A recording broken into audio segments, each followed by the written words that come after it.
One of the biggest questions I get in my inbox almost every day is, how do I become a better online writer? I can write essays, I write at school, I get good grades, but I don't know how to write online. One of my recent students wrote newspapers for the last 15 years and they're transitioning to online writing and they have no clue what to do. They're trying to figure out SEO, they're trying to figure out how to write a blog post, they're trying to figure out the medium online, the difference between social media copy versus email copy versus a white paper and all this stuff. It's a lot for sure. So I wanted to share with you some of the best content writing tips to help you land a digital marketing writing job. All right, my niche is in digital marketing. I specifically write for software as a service industries, the SaaS industry. I have over the years developed a process to write this type of content, especially for higher tier clients, the ones that are higher paying. If you need just that extra help, if you're just like, Elna, I just want something quick and easy. I want to follow it. I need a workbook with it. I just need something quick and easy. I do have that for you if you need help. It's called writing a B2B $1,000 article. In this training, I go step by step into the optimized writing process I go through to write articles worth $1,000 plus. I have other clients in the past currently that pay me premium rates for their content, and I invoice them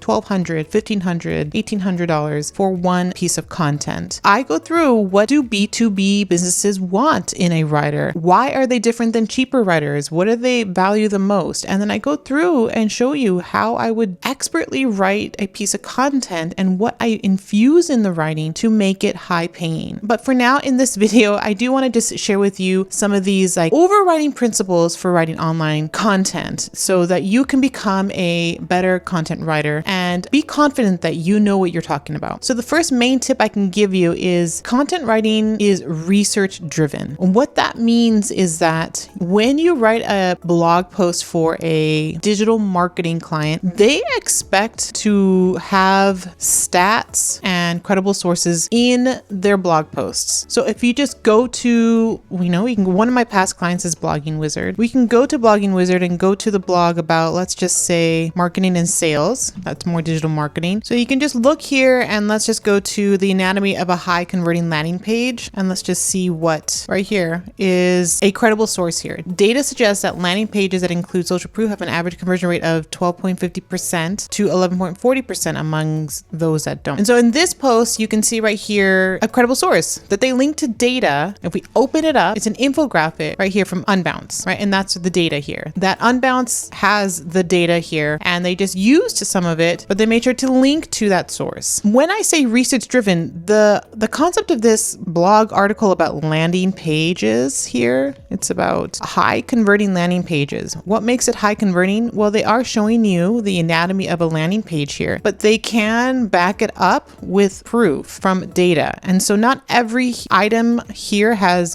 data. You can pick and choose what you need depending on the audience. Now, Blogging Wizard has been around for many years, and so a lot of marketers read this blog, and so they know a little bit about the concept of conversion rates, and they know that they do need an optimized landing page for better conversions. And so what they're really looking for is not the proof that that works, but more proof that what can I do differently. So you pick and choose depending on the audience, depending on the blog, all that stuff, but it is heavily research driven. If you're going to write about sales page optimization as a digital marketing writer, you can have a section about color psychology and for button color, and you can find data on that and then provide a link to that in your content to show look, it's true. I'm backing up what I'm saying about button colors has to have a contrasting color to your brand color because this data shows that you can get 50% more conversion rates that way or something, whatever the data is. All it is it's research driven. I do have a post on Elna Kane for credible sources. I want you to go to that and bookmark that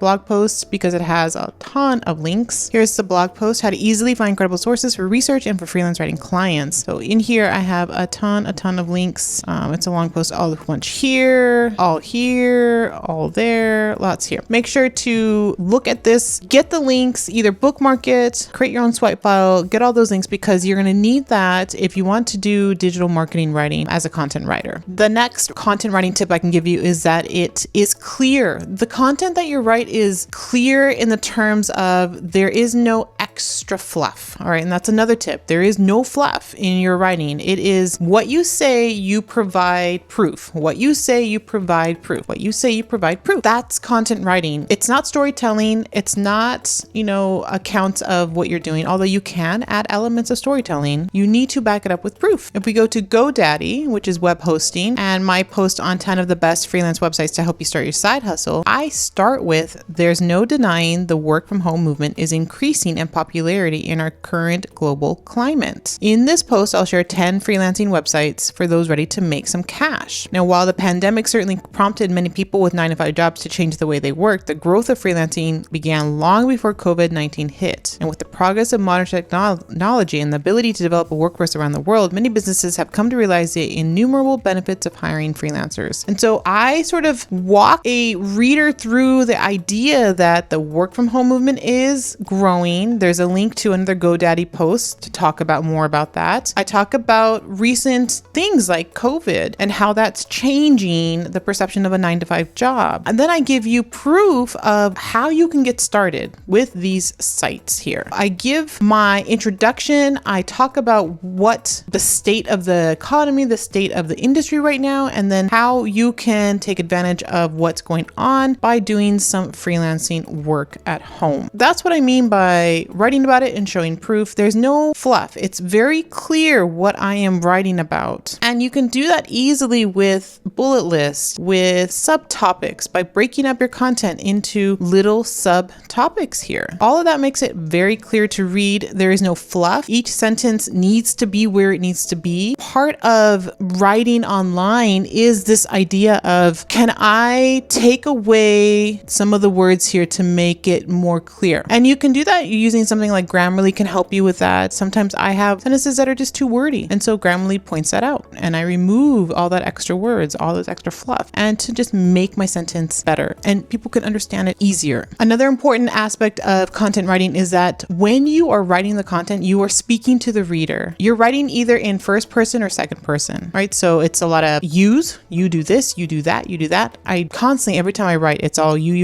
It's rare that I write in the third person. If it is, it's like 1 or 2 sentences in the third person. And same thing with first person. I might tell a little bit of story in, let's say, 1 to 3 sentences, but then it all transitions to you, the reader. I always put the reader in the driver's seat. And so when you're writing content online, that's what you have to do. You are solving a problem for the reader. So you're going to talk directly to the reader. If you are writing, if this is digital marketing and you're writing the best, sales tactics for small businesses, then you're speaking to those small business owners, those marketers, whatever. You're speaking to that group of people. And so you're going to tailor your writing, the information for them to that specific audience. One of my clients, their audience are 50 and older. Because of that, I need to realize that I can't use certain words in my writing. So calling something like, let's go to this site, someone that's older may not understand that. So I need to make sure to term it website. Go to the URL of the website,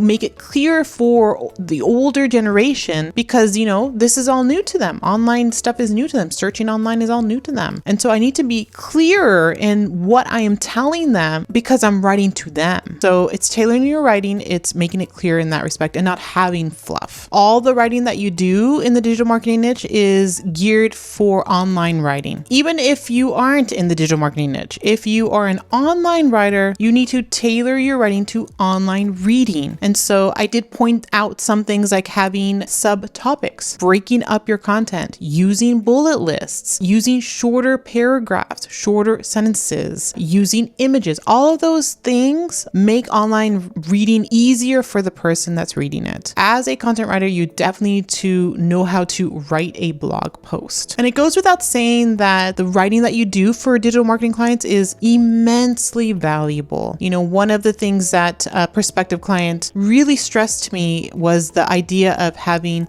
value that is unique, that is thought leadership. And all of those things help me realize that, okay, I know what this client is seeking. They want highly valuable content and basically have the best content out there for their brand. I'm responsible for that. When you start providing value, then your value as a writer goes up. They can see what you do for clients, and that will help you, of course, have better clients, higher paying clients, things like that. And I often get potential leads from my blog. So the content that I have on my blog is highly valuable. Comments on my blog are so something like a guide of how to become a writer and make a living in 2023, the complete guide. I have 46 comments. And here, some people can say detailed. Everything is detailed. That shows me value. The content was easy to understand. It's unlike so many of those other post ideas that thrive online. So my writing stands out because it's so highly valuable. This one says, I landed on the best breakdown on how to become a successful freelance writer or author. I'm inspired. Those tell me, all those comments tell me that my writing is valuable to them, that they found inspiration through my writing, that they read it and felt like I was speaking to them. That's what clients want. They want people to react that way to their work on their blog so that they become invested and that they learn like, okay, so this tool really does work. I'm going to invest in that tool or that service or whatever it is. So that's what I do on my blog to help other writers. And then finally, your content as a content writer has a CTA, which is a call to action. And I do talk about that in my training of writing a B2B $1,000 article. I do go into that, so I'm not going to stress too much about telling you here, but it's a call to action. You need to direct a reader on what to do after you've given them all this information. All right. And so it just sums up the writing. It makes it powerful. It makes it actionable. All of those things make you the best content writer out there. And so again, if you want to just go that extra level, you want to level up, I encourage you to get into writing a B2B $1,000 article behind the scenes training. It has a companion workbook and I dive deep into this process and what I do. I'll leave a link to that in the description, but tell me down below, are you a content writer? Are you excited to become a content writer in 2023? I also have a training guide. I also have a video on how to become a content writer, so you can check that out as well. But let me know in the comments below if you agree with these writing tips or you can add some more. All right, I want to hear what you have to say. Make sure you like this video, give it a thumbs up, and subscribe to my channel if you haven't already. I'll see you in the next video.